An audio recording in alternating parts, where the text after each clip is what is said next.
Assalamualaikum warahmatullahi wabarakatuh, sahabat Alkisah yang dirahmati Allah. Pada kisah kali ini, akan mengkisahkan kisah tentang mukjizat Rasulullah Shallallahu Alaihi Wasallam bisa menghilang ketika akan dibunuh. Terima kasih untuk menonton sampai akhir video, untuk mendapatkan manfaat dari kisah ini. Yuk kita simak kisahnya. Ketika keagungan agama Islam telah terdengar ke seluruh pelosok negeri, rentetan kemenangan dalam setiap peperangan membuat kaum muslimin begitu disegani pada saat itu. Maka pada tahun ke-9 Hijriah tersebut, sering disebut sebagai tahun utusan atau Amul Wufud. Keadaan yang berada di puncak telah membuat para pemimpin negara tetangga ramai mengirimkan utusannya untuk mendengarkan ajaran yang diajarkan Nabi Muhammad SAW. Namun demikian di antara mereka ada yang berniat jahat dengan bermaksud membunuh Rasulullah SAW. Salah satunya adalah Amir bin Tufail, yang bersekongkol bersama temannya, yang bernama Ibad bin Qais.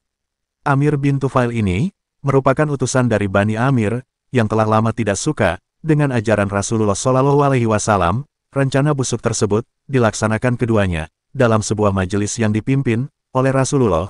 Kala itu Nabi Muhammad SAW tengah membicarakan ajaran Islam yang rahmatan lil alamin. Pada saat yang telah ditentukan, Amir memberi sebuah kode kepada Ibad untuk merampungkan misinya. Ibad pun mulai bergerak memutar menuju ke bagian belakang Rasulullah. Ketika berada tepat di belakang Rasulullah, Ibad mengeluarkan pedang tajam dari sarung pedangnya dan siap membacokkan ke tubuh Rasulullah.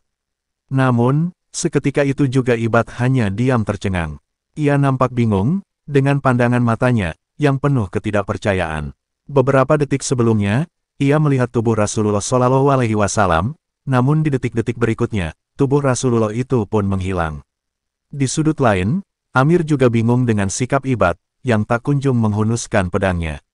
Maka gagallah rencana busuk itu. Ketika mereka berada di luar majelis, Amir memarahi Ibad. "Hai Ibad, mengapa engkau tidak membunuhnya? Hai penakut," kata Amir berang. "Hai Amir, bukannya aku takut, seperti apa yang kau tuduhkan. Bukankah selama ini engkau mengakui keberanianku?" Kata Ibad yang tak mau disebut penakut.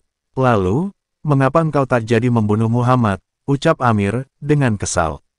"Hai Amir, sesungguhnya aku telah mengalami keajaiban yang jelas. Setiap kali aku akan mengayunkan pedangku, tidak terlihat orang lain, kecuali kamu di depanku. Aku tidak melihat Muhammad," jelas Ibad. Amir semakin marah, dengan alasan Ibad yang tidak masuk akal itu, karena dari sudut lain tadi, Amir dapat melihat dengan jelas bahwa Rasulullah masih berada di tempatnya dan tidak beranjak sedikitpun. "Hai Ibad, Muhammad itu tepat berada di depanmu," serga Amir dengan kesal. "Benar, Muhammad di depanku, namun setiap hendak kuayunkan pedangku, yang terlihat hanya kamu," kata Ibad. "Engkau telah dibutakan oleh Muhammad, padahal ia berada di depanmu," kata Amir lagi. "Hai Amir, ketahuilah bahwa daripada pedangku akan mengenai tubuhmu, maka aku urungkan niatku untuk membunuh Muhammad," jawab Ibad yang terlihat syok dengan pengalaman itu. Begitulah cara Allah Subhanahu wa Ta'ala dalam menjaga utusannya. Sebagai balasan atas rencana jahat keduanya, Nabi Muhammad SAW meminta kepada Allah Subhanahu wa Ta'ala agar melaknat keduanya. Allah Subhanahu wa Ta'ala pun akhirnya mengabulkan permintaan Rasulullah SAW. Amir meninggal dunia tak lama kemudian setelah terkena suatu penyakit, sedangkan Ibad akhirnya juga mati setelah tersambar petir. Subhanallah, wallahu a'lam bishawab. Baik, sahabat Alkisah yang dirahmati Allah, terima kasih sudah menonton kisah ini. Semoga bermanfaat.